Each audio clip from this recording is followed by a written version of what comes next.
तो भी ये सेकंड क्वाड्रेंट में आ गया हमारे पास। सेकंड क्वाड्रेंट में दो ही ट्रिग्नोमेट्रिकल रेशियोज हैं जो पॉजिटिव आते हैं। पहला क्या है हमारे पास भाई साइन एक्स, और दूसरा क्या है हमारे पास भाई कोसिकेंट एक्स। यानी यहाँ से हमें पता लग गया कि भी जो फर्स्ट क्वाड्रेंट है वो तो सभी के सभी ट्रिग्नोमेट्रिकल रेशियोज का घर है। सभी यहाँ पर मतलब एक सार्वजनिक स्थल होगा, ये सभी यहाँ पर क्या रहेंगे, रह सकते हैं सभी के सभी।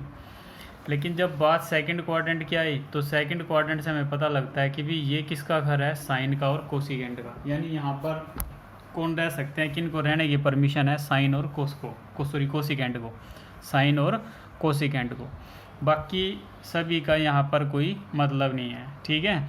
यानी कि साइन और कोसिकेंट की वैल्यू यहाँ पॉजिटिव है, और बाकी सभी जो ट्रिग्नोमेट्रिकल रेशियोज बचते हैं उन सब की वैल्यू यहाँ पे क्या होएगी भाई, नेगेटिव होएगी। उन सब की यहाँ वैल्यू क्या होएगी, नेगेटिव। तो फर्स्ट क्वाड्रेंट में क्या क्या चीज़ आई थी अपने पास निकल के, ऑल, यानी कि सारे के सारे पॉजिटिव। सेकंड क्वाड्रेंट में क्या निकल के आई वैल्यू हमारे पास, साइन और कोसिकेंट, दो ही वैल्यू क्या होंगी यहाँ पर, पॉजिटिव होएंगी। अब बात चलते हैं अभी थर्ड क्वाड्रेंट पे। थर्ड क्वाड्रेंट पे हमने देखा है, थर्ड में क्या हमारे पास ए और बी दोनों के दोनों क्या है, नेगेटिव हैं। यानी कि यहाँ पे देखो अब कोस एक्स ए है, ए भी नेगेटिव है, तो कोस की वैल्यू क्या होगी यहाँ पे, नेगेटिव। साइन बी है, बी भी नेगेटिव है, तो इसकी वैल्यू भी क्या होगी, नेगेटिव। अब टेन क्या होता है, साइन अपॉन कोस एक्स होता है ना, तो साइन भी नेगेटिव है और कोस भी नेगेटिव है, तो नेगेटिव नेगेटिव क्या हो जाएगा, पॉजिटिव। तो यहाँ पर टेन की वैल्यू क्या बनेगी, पॉजिटिव। कोट की वैल्यू भी क्या बनेगी भाई, पॉजिटिव। सीकेंट की वैल्यू क्या बनेगी, नेगेटिव। कोसिकेंट की वैल्यू क्या बनेगी, नेगेटिव। तो अब यहाँ भी अपने पास सिर्फ दो ही ट्रिग्नोमेट्रिकल रेशियोज ऐसे आते हैं जिनकी वैल्यू क्या होती है हमारे पास भाई, पॉजिटिव आती है। और वो कौन से हैं, टेन और कोट। वो कौन से अपने पास भाई, टेन और कोट आ गए। इन दोनों की वैल्यू क्या होती है भाई, पॉजिटिव होती है। बाकी सभी ट्रिग्नोमेट्रिकल रेशियोज यहाँ पर क्या होते हैं, नेगेटिव होते हैं। अब फोर्थ क्वाड्रेंट में चलते हैं हम। फोर्थ क्वाड्रेंट में अपने पास क्या आता है भाई, ए ग्रेटर देन जीरो होता है, बट बी लेस देन क्या होता है, जीरो। यानी कि यहाँ पर एक्स जो किसके बीच में लाई करता है, 270 से 360 डिग्री के बीच में। जैसे अपने पास थर्ड में था, थर्ड में जो एक्स है अपने पास वो किसके बीच में लाई करता है, 180 से 270 के बीच में। भी जैसे अपने यहाँ बना लो ना, ये बनाया हमने, ये क्या होगा हमारे पास 90 माइनस एक्स, और ये सेकंड क्वाड्रेंट क्या हो जाता है 90 प्लस एक्स या 180 माइनस एक्स। थर्ड क्या हो जाता है 180 से प्लस हो जाएगा, लेकिन 270 से क्या होगा, लेस होगा। और ये 270 से प्लस है, लेकिन भाई 360 से क्या हो जाएगा, लेस। अगर ये 2 पाई होगा यहाँ तक कंप्लीट रेवोल्यूशन, अगर इससे ऊपर जाता है यानी 2 पाई प्लस एक्स हो जाता है, तो वो भी किस में चला जाता है भाई, फर्स्ट क्वाड्रेंट में चला जाता है। तब हम बात कर रहे हैं फोर्थ की। तो फोर्थ में ए पॉजिटिव है और बी क्या है, नेगेटिव। तो कोस एक्स ए है, तो भाई कोस की वैल्यू क्या आएगी हमारे पास, पॉजिटिव आएगी।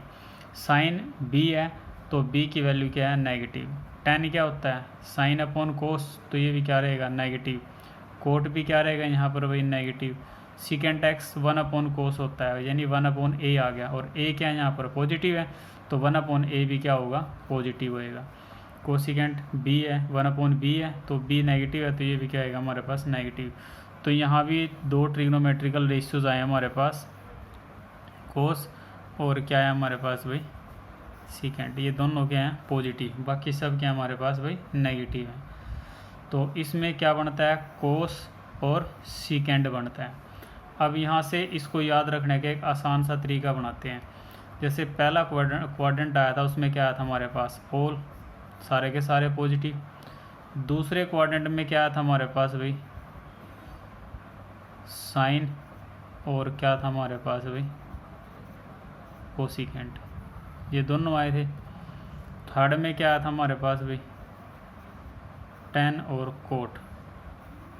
और फोर्थ में क्या है हमारे पास भी, कोस और सीकेंट। तो यहाँ से हम एक फार्मूला बना सकते हैं। यहाँ क्या लिखेंगे, ऑल, यहाँ क्या लिखेंगे हम भाई, school, all school to college, यानी एक फॉर्मूला बन गया अपने पास इस क्वाड्रेंट को याद रखने का, all school to college. All से हमें पता लग गया अभी सारे के सारे हैं।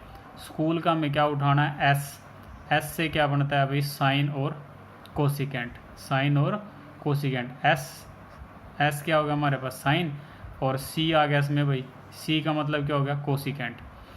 फिर आ गया हमारे पास टू का टी उठाओ, टी से क्या बनेगा, 10, और 10 और कौन है, कोट, दोनों एक अपने पास थर्ड क्वाड्रेंट में। ऑल वाले फर्स्ट में आ गए, स्कूल वाला किस में आ गया हमारे पास भाई, सेकंड में, यानी साइन और कोसिकेंट। टू का टी उठाएंगे, 10 और कोट साथ में होते हैं तो थर्ड क्वाड्रेंट हो गया।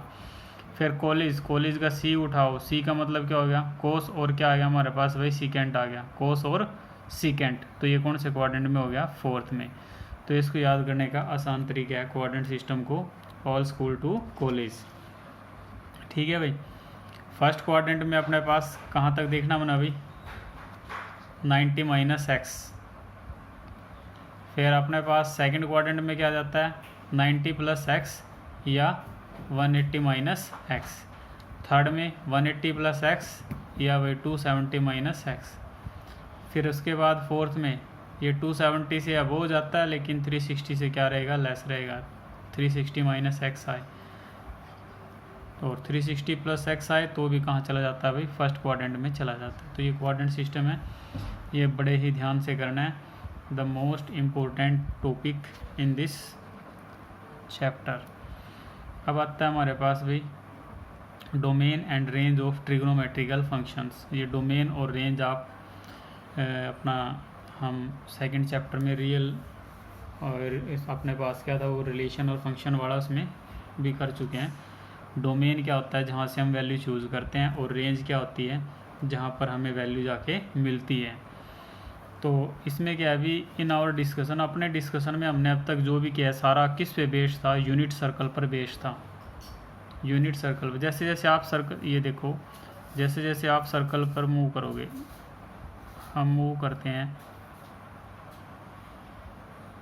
तो जो अपनी रेडियस है आप कहीं भी देखो वो या तो 1 के इक्वल रहेगी, मतलब जो अपने पास ये सर्कल में देखो जैसे जैसे हम इस पर मूव कर रहे हैं तो इसमें जो वैल्यू है अपने पास, ये एरिया इनक्लोज कर रहे हैं ना ये अंदर का और ये वाला, तो इसमें जो वैल्यू है अपने पास वो क्या रही है, लेस देन इक्वल टू 1। 1 से ग्रेटर बाहर तो नहीं गई ना सर्कल से, सर्कल के अंदर ही है।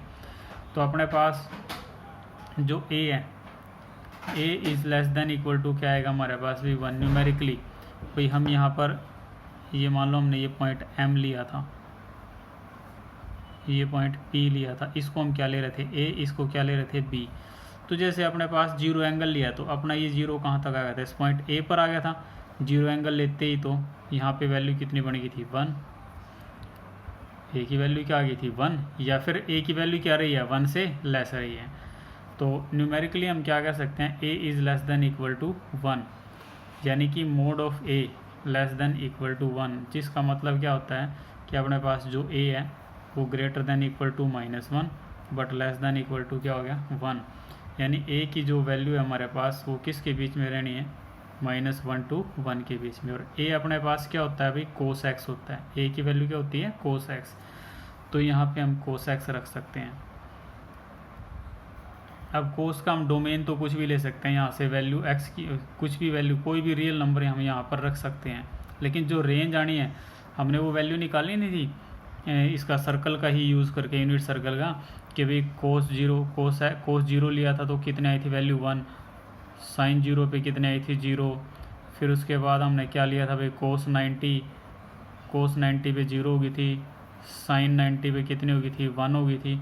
तो ये वैल्यूज़ निकाल ली थी ना हमने। तो जब ये वैल्यूज़ निकाल रहे थे तो कोस की वैल्यू क्या आई थी हमारे पास, लोवेस्ट वैल्यू कितनी आई थी -1 थी, और भाई ग्रेटेस्ट वैल्यू कितनी थी हमारे पास +1 थी।